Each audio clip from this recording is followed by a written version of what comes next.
December 21st passed after 3. Atlas approached the ground, but it didn't get any easier. On the contrary, the most unpleasant effect occurs not at the moment of the flyby, but a day later, when the orbit is refined and it suddenly becomes clear that it was not a close approach, but a careful flyby along the perimeter, as if someone had chosen the route in advance. At first, it looks like a simple edit. New astrometry points, less noise, slightly more accurate velocity, a slightly different tilt. Then you superimpose the old trajectory on the new one, and the line suddenly becomes too smart, too smooth, precisely where Earth is most convenient for imaging and radar. It's not the distance that's scary, it's the geometry. Within the team, no one says out loud, "He walked around our windows," but everyone looks at the same diagram, and the silence becomes more coherent than any words. In the normal mechanics of celestial bodies, randomness looks noisy. Errors, scattering, discrepancies, minor shifts. But here, the editing seemed to have cleaned up precisely those areas where we could have obtained the most information, as if the line had passed slightly off-center. A second later, a simple thought clicks in your head. If the object wanted us to see it, it would walk along the showcase. If the object wanted to pass by but not give us the showcase, it would choose the perimeter. The word stuck. Perimeter, not trajectory, not orbit, not approach. Perimeter, like a secure area that you patrol without entering, but staying close enough to test the reaction. Immediately after the ephemeris update, a second wave of closed-door conferences began, and the tone changed. Previously, they'd argued about the nature of the jets and the chemistry of the tail. Now they were arguing about intention, because geometry had suddenly become psychology. One analyst put it dryly, almost mockingly, "If you want to film a subject, you go for the optimal phase. If you want to be filmed, you go for the optimal phase. If you want to study those filming, you go for the perimeter." The phrase hung in the air because it held too much truth.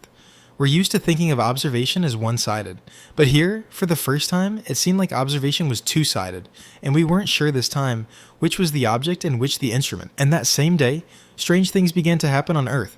Not a single piece of news, not a shock somewhere, but a sense of a pattern that only emerges when you look at the map as a whole. First, reports came of an earthquake in a place that's usually quiet, small but sharp. A few hours later, another one on the other side of the planet, again strangely shallow and too sharp in its spectrum. At the same time, weather services have begun issuing storm warnings in areas where they're rarely issued in advance. The wind isn't just strong, but has gusts that seem to turn on and off in waves, as if the atmosphere were receiving impulses. Then the storms struck, not necessarily catastrophic, but synchronized. Somewhere a line of thunderstorms with an abnormal frequency of discharges. Somewhere a sharp pressure surge. Somewhere a sea swell, as after a distant explosion, although no cause was visible from the ocean. In everyday life, this is attributed to seasonality and coincidence. But in scientific groups, coincidences don't last long when a precise timeline is lying nearby. And the timeline was there, and it was unpleasant. Someone carefully placed one simple marker on it. The moments when the object passed the nodes of its perimeter arc, those points where the geometry relative to the Earth changed sharply, as if it were turning sideways. And it turns out that some Earth events fall too close to these nodes. Not ideal, not second for second, but within the delays you'd expect from systems where the cause is wave-based, rather than mechanical. Inside NASA, they tried not to utter these words. The wave cause sounds like an invitation to hysteria. But when you see the map, you understand why conversations have become hushed.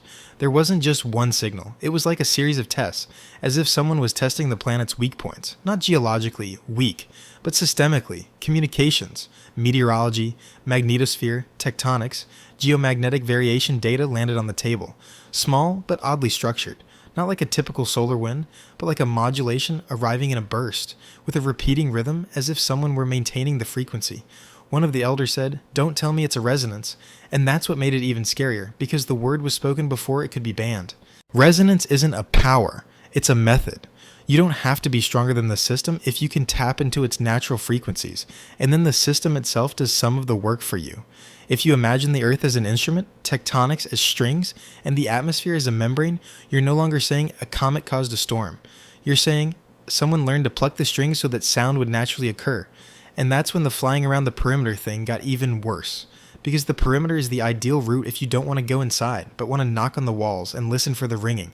From the outside to the public, everything looked like the usual chaos of the planet. A storm here, a tremor there, an accident there. But inside the channels, short notes began to appear, dry and uniform in style. Don't publish correlations. Don't use the word related. Mention only local causes. Emphasis seasonality. These points weren't about truth. They were about managing perception because perception suddenly became part of the experiment, not just people's reactions. At the same time, observatories began working differently. After December 21st, priority was given to angular geometry rather than beautiful images. They measured not how bright, but in which direction and at what moment the tail structure changed. And in these corners, the same feeling surfaced again. The object seemed to choose when to show us details and when to leave only a hint. It doesn't hide completely, it doses. The most disturbing image came not from the largest mirrors, but from a station monitoring weak signals in a different band. There, the tail at one point looked as if it was realigning itself on the fly. It didn't disintegrate, it didn't dissolve, it was actually being rebuilt. It was too organized, too purposeful. It was as if the regime was changing, and along with it, the form. This coincided with another terrestrial event, which they tried to pass off that day as a simple storm. A sharp storm front arose where the models hadn't predicted such a surge, and the front didn't follow a typical arc, but rather a jagged, step-like pattern. Steps are what scare weather forecasters. The atmosphere loves smooth transitions. Steps are a sign of external modulation or internal instability that jumps between states. Their report described everything as safe, unexpected restructuring, local factors, temperature contrast. But at the bottom of the page, someone left one phrase unsigned. The time coincides with the perimeter node. After this phrase, it became clear why the idea of a perimeter is so captivating. Because it's not just a route in space, it's the outline of an experiment within which strange things begin to happen on Earth. And now the question is no longer what is it? The question is what does it do? Because if an object circles the perimeter of the zone where we are most conveniently studied, and simultaneously synchronous strange events begin to flare up across our planet, then coincidence ceases to be a convenient hypothesis. The coldest moment came in the evening when the updated bypass line arrived. It looked as if the object was maintaining a uniform informational distance. Not kilometers, informational distance. The distance at which he can elicit the maximum response without revealing the maximum amount of detail. And it was then that someone on the call first said out loud what had been hidden behind formulas until then. He didn't just fly past, he checked the perimeter. Then came a message that cut the conversation short. In one of the regions with high-end equipment, they detected a short, strange pulse in a normally silent range. The impulse was too pure, too geometric, and it arrived exactly at the minute when the object, along a precise trajectory, crossed the next node of its circuit. And if this isn't a coincidence, then these aren't just Earth anomalies. It's a direct hint that someone might not only be knocking on the walls, but also answering. The pulse was short, but it accomplished something noise doesn't. It left a shape. Not just a blip, but a contour, as if someone had pressed a button, waited for a response, and released it just when they had enough data. Within the observation networks, this was instantly translated into human language. This isn't a random background. It's an event that can be scheduled because it has an onset, a peak, and a decline, and it repeats near the perimeter nodes. The most dangerous thing is that the nodes turned out to be convenient not only for astronomers. Geophysicists also noticed a pattern.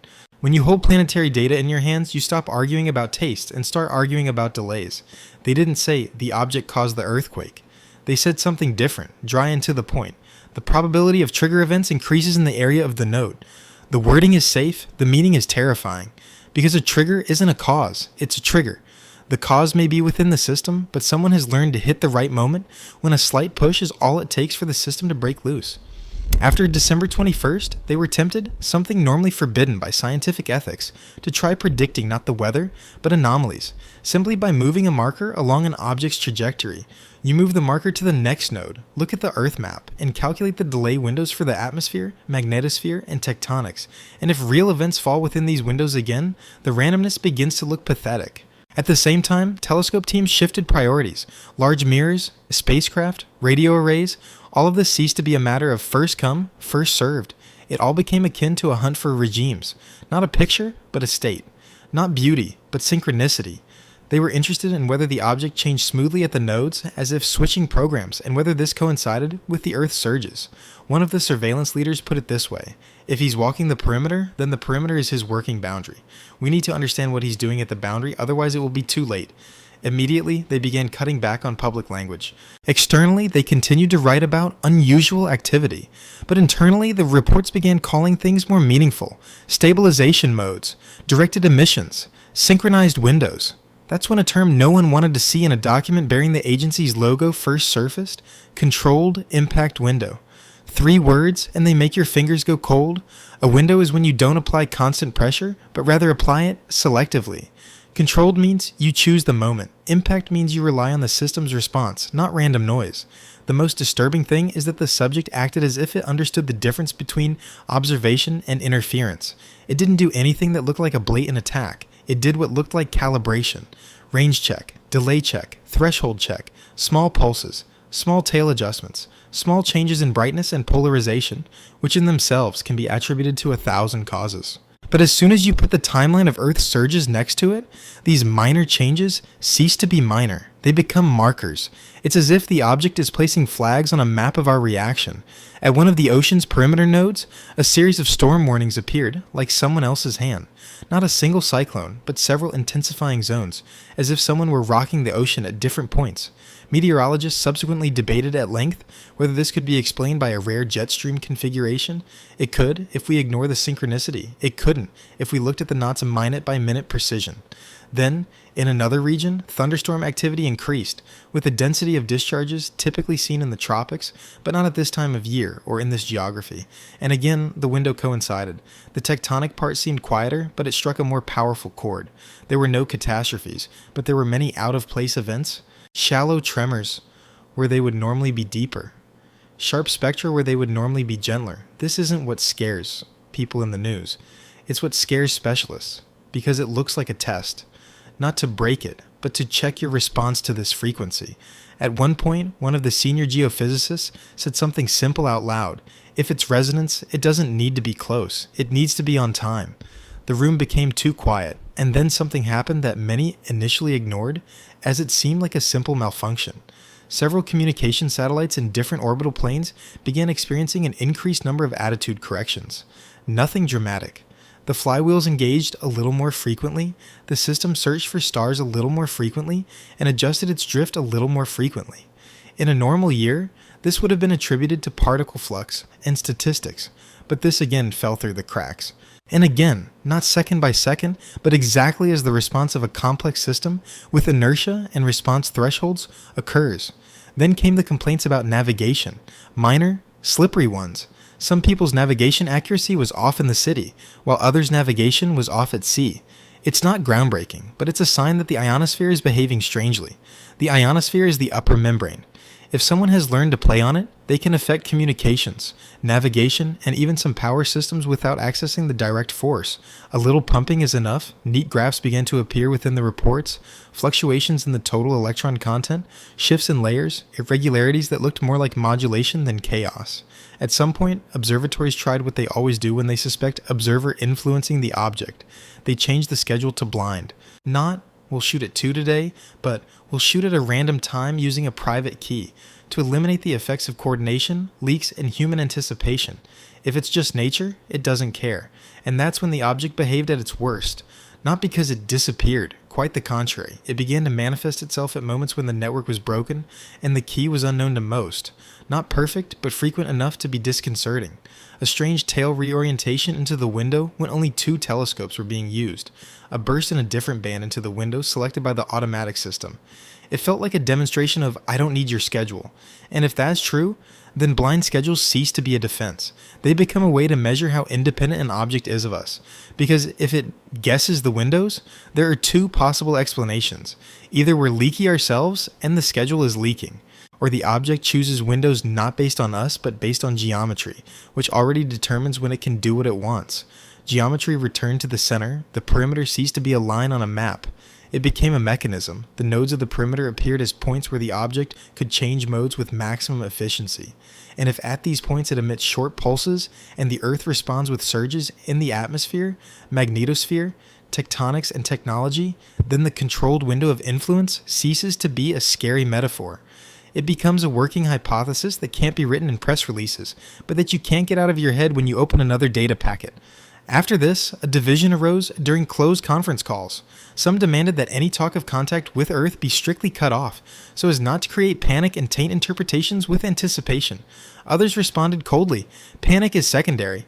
If this is a test, we're now in the phase where he's learning, and the worst thing will be if he learns faster than we can understand the rules. During the same period, space observations revealed another detail, difficult to explain by nature but easily explained by intention. An object in one of the perimeter sections began to circle, not only the Earth, he bypassed our best angles. He avoided the areas where he could be most effectively picked up by radar. He held himself as if he knew where we were strongest and was choosing a range where we couldn't make the most of it. It's not he's afraid, it's he's optimizing. And optimization isn't a property of stone. It's a property of software that can evaluate risks and benefits. The most disturbing thing is that on the same day, a series of minor power outages occurred across the globe, which usually don't provide a clear picture until it's too late. Somewhere there was an overload, somewhere an emergency automation system, somewhere a relay failure. Individually, these are statistics. Collectively, they represent the planet's nervous system, which suddenly began to tremble.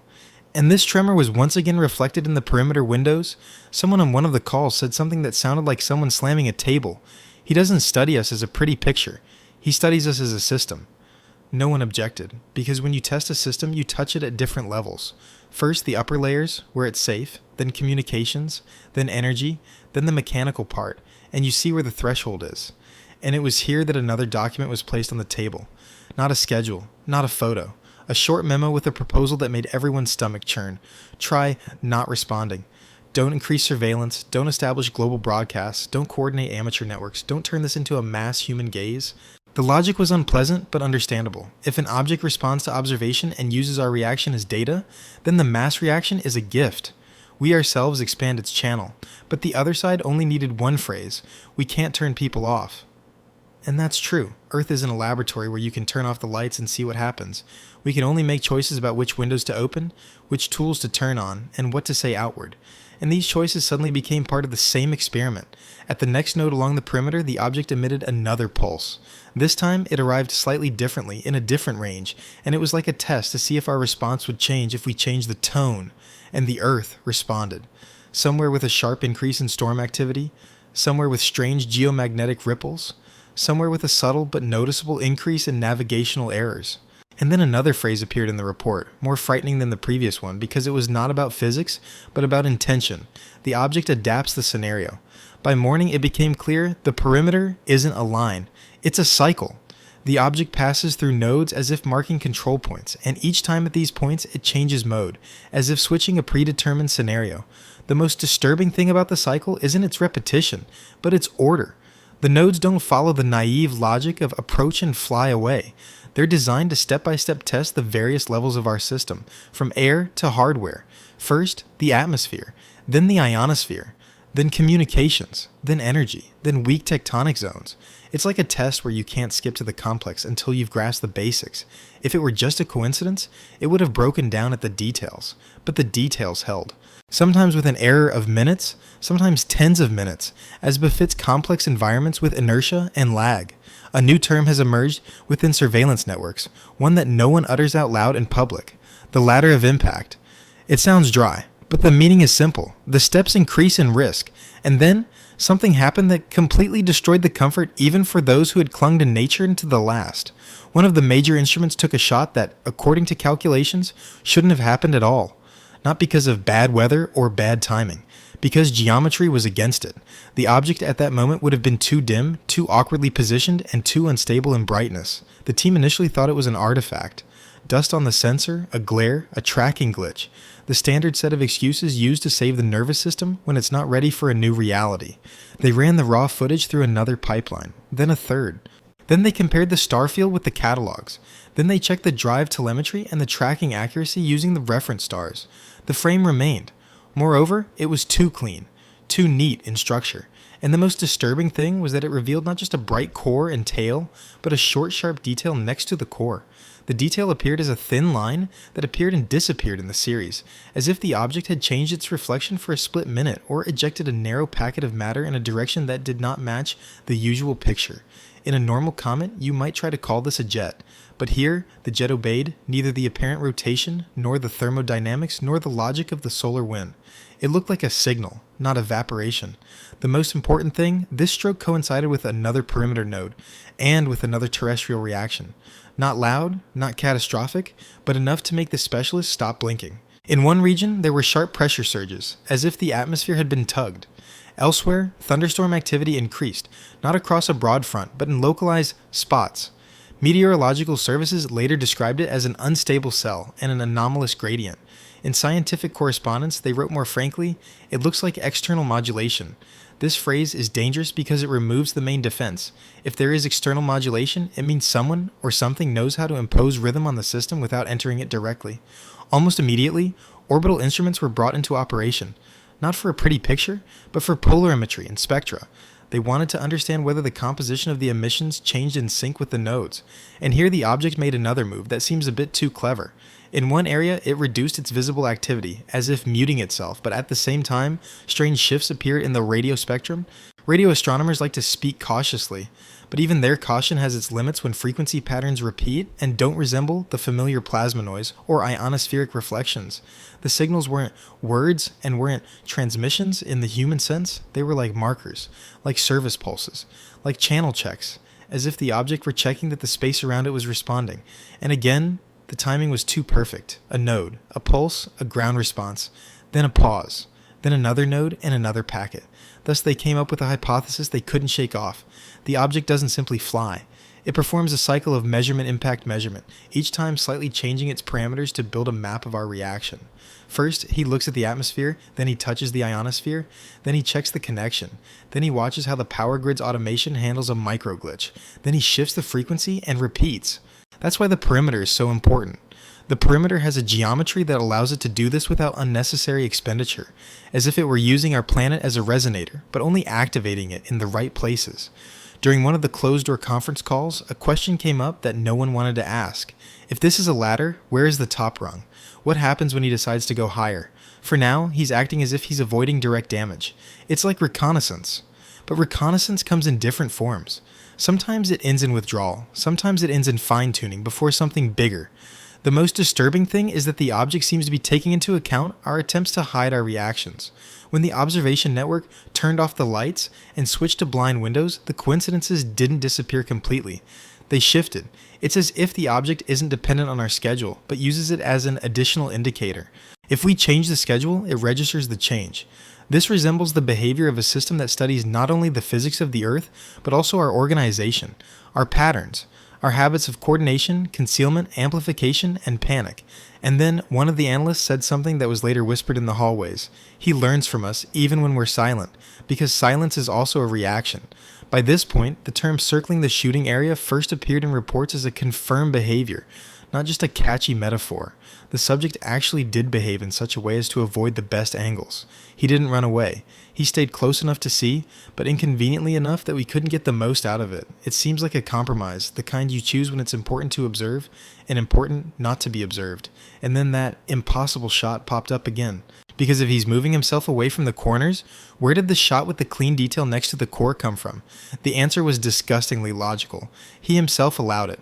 For a split minute, at one point, he became visible, a little more than he should have been. He gave us a marker. He gave us the opportunity to test how quickly we'd notice it.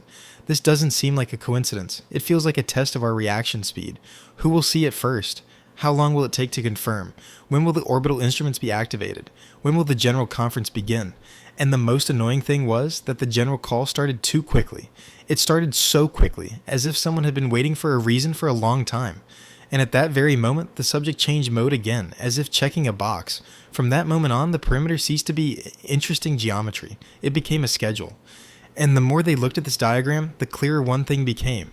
The object isn't circling us out of curiosity. It's traversing the perimeter like an engineer going through test checkpoints, and the Earth, without meaning to, responds.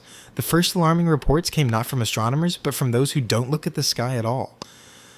Communications dispatchers observed a brief lapse in synchronization, as if someone had momentarily disturbed the rhythm of time itself. Automatic warnings, which are usually out of phase, went off almost simultaneously in different countries. Meteorological services raised storm maps, and seismologists noted a series of weak tremors along old fault zones. The most disturbing thing was that these events didn't look like a single, large blow. They looked like a series of careful touches, made at different points but following the same principle with the same pause between touches. Within the monitoring groups, this was called a space test. Not a storm as a disaster, not an earthquake as a fluke, but a diagnostic test. First, a signal in the environment, then the infrastructure's response, then the response measurement. It was at this moment on the close call that the words everyone had been dreading were uttered. He doesn't pressure, he calibrates. Because pressure leaves traces, and calibration leaves patterns that are almost impossible to prove publicly. Astronomers' screens were showing a different picture at the time. The refined track after December 21st didn't just avoid the best angles, it intersected them like a knife through a ruler, but each time it was half a step short of the ideal point. This isn't the movement of an object that accidentally flies. This is the movement of an object that knows where it will be hurt, and knows where it will be too visible. It's as if it were choosing a position close enough to hear, but inconvenient enough not to see. Then the first thing happened that couldn't be attributed to noise. At one of the perimeter nodes, a structure resembling a reflection appeared in the radio channels, but the reflection wasn't coming from the Earth or the ionosphere, but from the object itself. The pulse was short, but it had a signature, like a fingerprint. It repeated after a fixed interval, then again, and each repetition was slightly tweaked, as if the signal had passed through a filter. Radio astronomers didn't call it transmission, they called it correction, because that sounded more like a service response from a system that checks the line, receives noise, and returns it phase-aligned. After the third repetition, the room became so quiet you could hear the fans. One person on the call started to speak but stopped mid-sentence because he realized something simple. It seemed like a dialogue without words. During that same window of silence, a data packet arrived from orbit. The space instrument produced a series of frames where a thin, seam-like feature appeared for seconds near the core. Not a tail, not a stream, but a line that appeared precisely at the moment of the knot.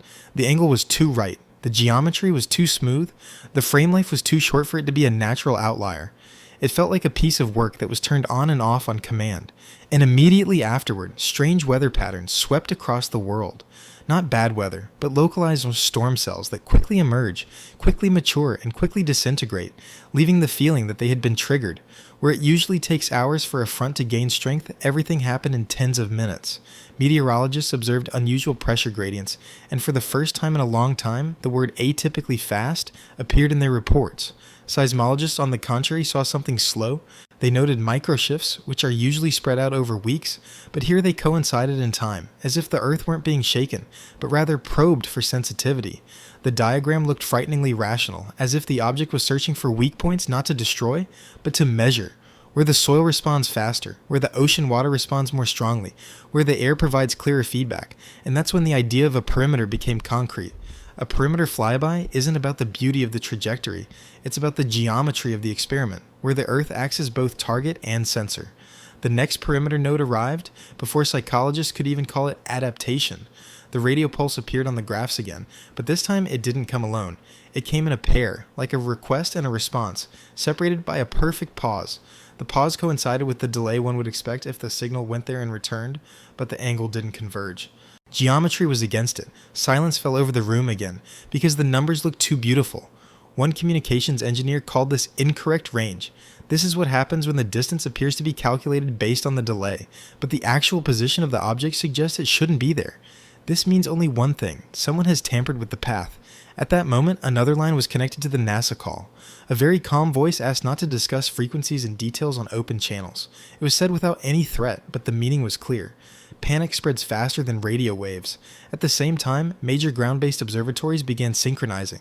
It wasn't a matter of each one watching as best they could, but a strict shared schedule. One instrument scanned the optics, another took the spectrum, a third monitored polarization, and a fourth listened to the radio. Synchronization should have eliminated the seems-like effect, but it made it worse. Because over the same time period, different tools saw the same change, only in their own data languages.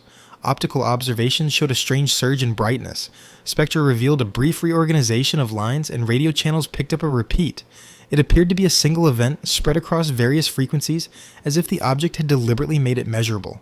And then, the first real breakdown in the usual lag occurred. The Earth usually reacts with a lag.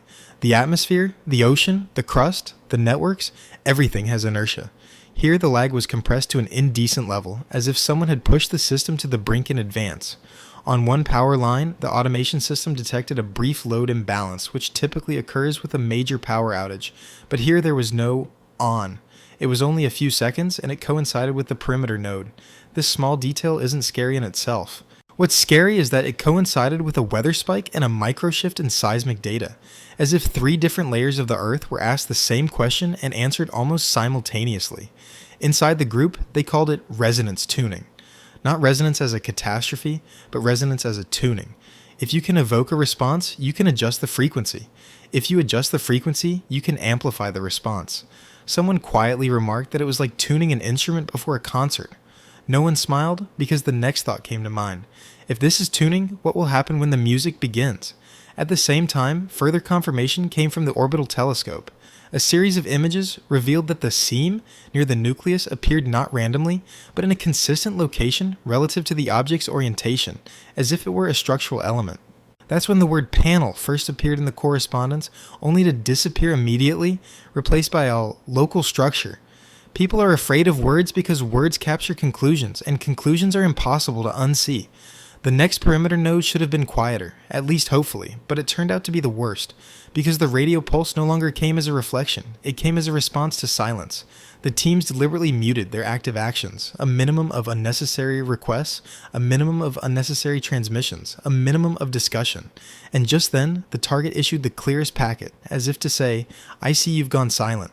This reaction destroyed the last comfortable scenario. A random stone doesn't respond to our patterns. Plasma doesn't understand our operating mode. But here, it felt like the object was taking our very caution into account. Once again, a series of strange phenomena swept across the Earth. In one place, a storm warning proved too early, but it came true anyway. Elsewhere, the ocean produced an unusual pattern of waves, as if the wind had been turned on a timer. Seismologists noted that the tremors didn't come in a chain, but in patterns. When tremors come in patterns, it's rarely about geology. It's more often about looking at the data for too long and starting to see meaning where there isn't any. But the meaning wasn't in the form of the graph. The meaning was in the time, a perimeter node, a pause, a response, another pause, another node. It was a rhythm that repeated itself too surely to be missed. By the end of that hour, everyone understood one thing. The perimeter isn't a mere tweak. The perimeter is a pattern by which an object learns on our planet, and the planet responds involuntarily because it is a living system full of feedback. And the scariest part wasn't that he was influencing. The scariest part was that he could stop, look at the collected answers, and decide what to do next. Because that's not how a guest behaves. That's how an operator behaves. The solution was quick and unpleasant. If an object learns from Earth's feedback, then it can be fed garbage. Not fantasies, but carefully crafted noise that resembles the truth just enough to mislead the model.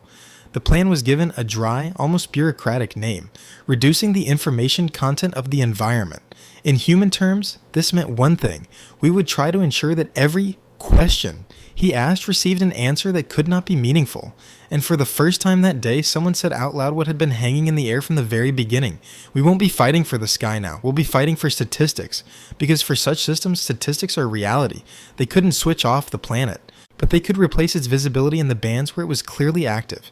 Radio, optics, time synchronization, and vast amounts of data, which we ourselves publish. It seems simple and brilliant. They started feeding public observation channels fake data, slightly shifting the timestamps and coordinates, not crudely, but by fractions that look like normal errors. At the same time, a substrate was created on the radio. The band where noise is typically present was made slightly smarter, with a pseudo-structure added so that any external analyzer would see a pattern where none existed.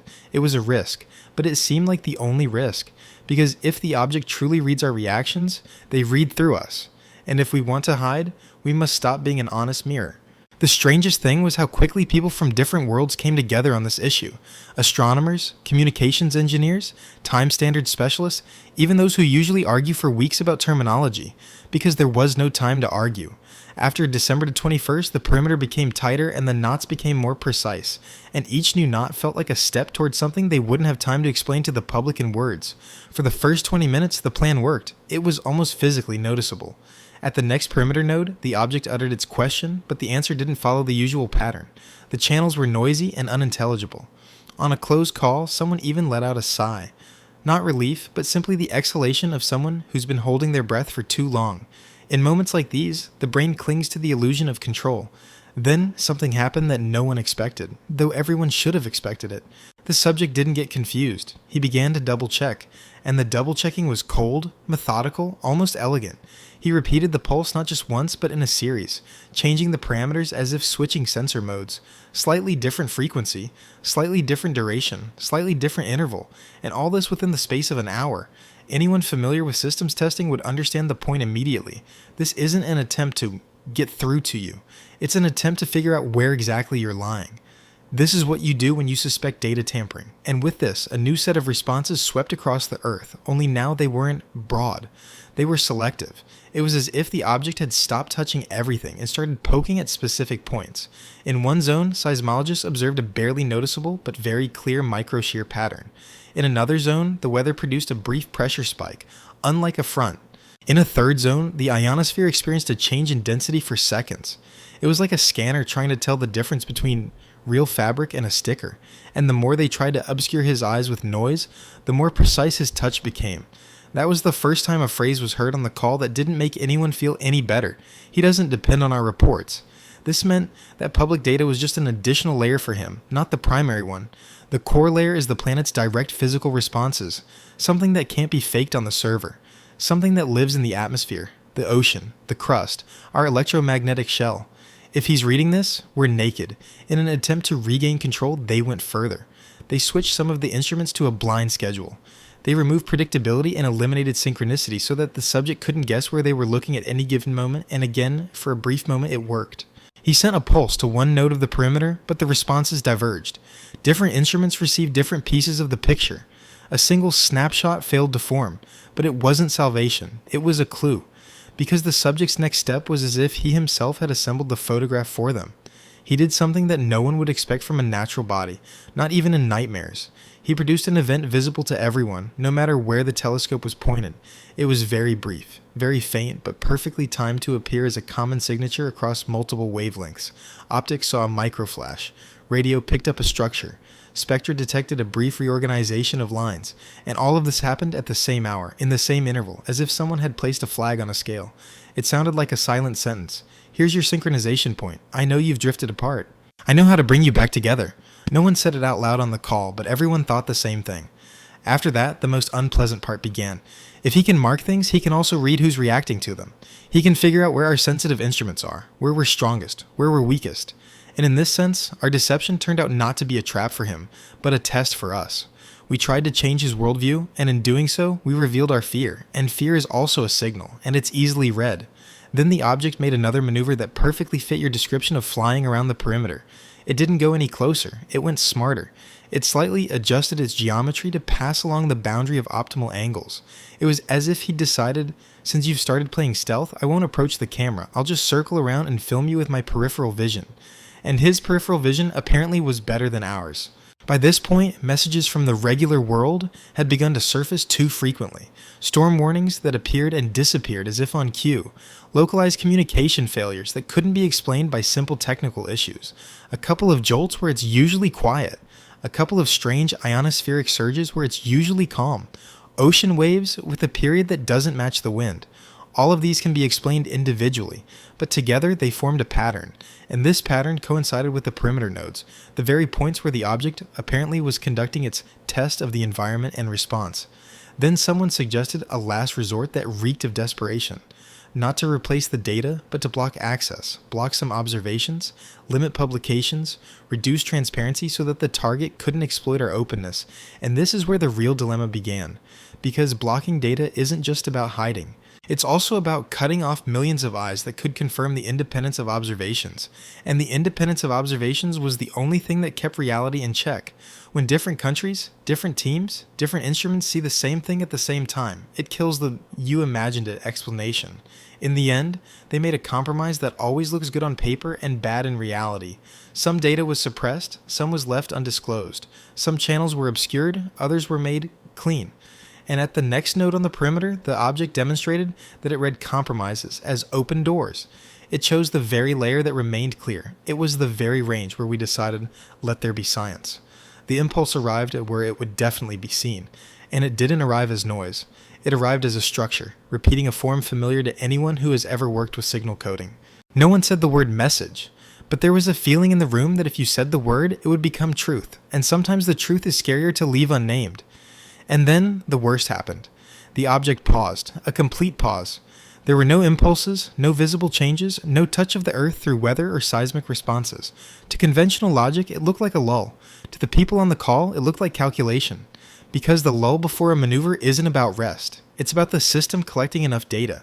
The pause lasted just long enough for the brain to believe in randomness, and it ended instantly. The next minute, the object produced an event that was neither a test nor a marker. It was a mode switch. The softness of the touch disappeared. The Earth's response became slightly sharper, as if the object had stopped sparing the system and was operating at a different amplitude. And at that moment, it became clear why it was traversing the perimeter.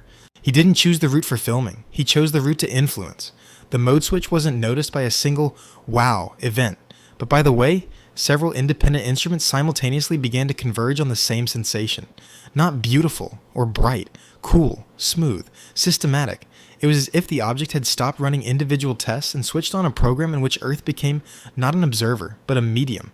It was first noticed by those working with the background, those layers of data that no one usually looks at live because they're almost always noisy, and suddenly that noise felt too right, as if someone had taken the usual chaos and begun to extract rhythm from it. Radio astronomers in different countries have independently noted the same thing. A band that a minute ago was just ether suddenly began to behave as if a window had appeared in it. Not a signal you could record and say, here it is, but an effect that felt like a change in the transparency of the medium itself. On the screens, it looked boring. A couple of graphs, slightly shifted lines, a few anomalous correlations. But in the room, where people know the value of such things, it was precisely the boredom that made it quiet. Because truly dangerous things almost always look mundane. At the same time, optics detected a strange detail that was repeated time and again across different telescopes. The object's light curve had become too disciplined. Not brighter or dimmer, but more organized, as if the object had transitioned from chaotic activity to a controlled state. And here's where that hour you were asking about emerged. It began without a bang, without a flash, without a beautiful photo. It's just that at some point, different devices in different countries, out of sync with each other, simultaneously recorded the same transition, a second there. A second there. But within their accuracy limits, it was a single corridor. And this again killed your instrument is acting up explanation. Because the instruments were different, the errors were different, but the transition was the same. Then came confirmations that couldn't be dismissed even if you wanted to. There were brief, almost embarrassing deviations in communications and navigation. It wasn't everything crashed, but a few strange shifts that seemed trivial until you put them together. In one place, the phasing shifted slightly. In another, the background changed for a second. In a third, one of the lines began to behave as if the signal was reflected, but not by a mirror, but by a system that can shape the echo. If before it seemed like an object studying its environment, now it seemed like an object that had begun to use that environment. It was as if it had realized. It didn't need to ask us directly.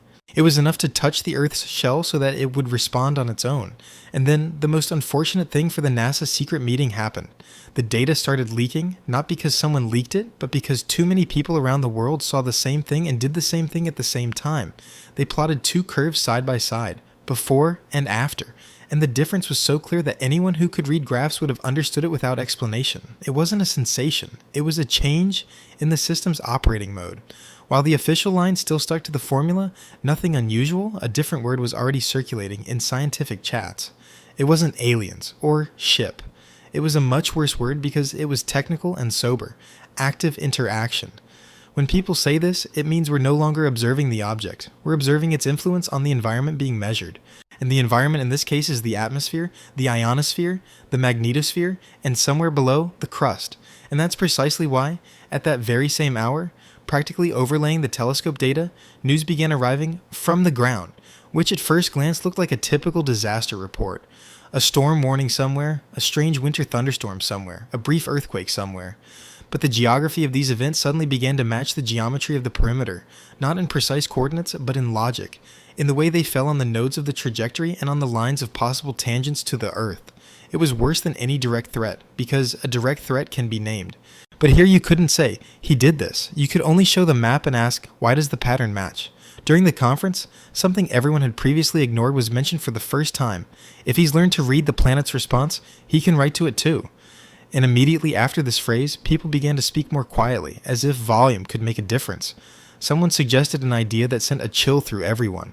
Perhaps the perimeter isn't simply a matter of avoiding convenient viewing angles, it's a matter of avoiding nodes where it's physically easiest to achieve a controlled effect on the Earth's crust. Not a strike, not a weapon in the cinematic sense, but pinpoint impacts that trigger a chain reaction in an already stressed system, where the ocean is ready for a storm, where the rift is on the brink, where the atmosphere is already charged. If this is true, then the object doesn't have to break the Earth, it only needs a gentle nudge. and the planet will do the rest. And it was at this point that NASA encountered a problem that couldn't be covered with a press release, because the 1 hour had been recorded by too many people. Not in one country, not by one observatory, and not in one band. Independent compilations appeared. Screenshots, logs, short videos from lab screens, filmed on a phone, showing only a graph and a shaky cursor, but that was enough, because everyone's graph was the same. Inside NASA, they were trying to do two things simultaneously.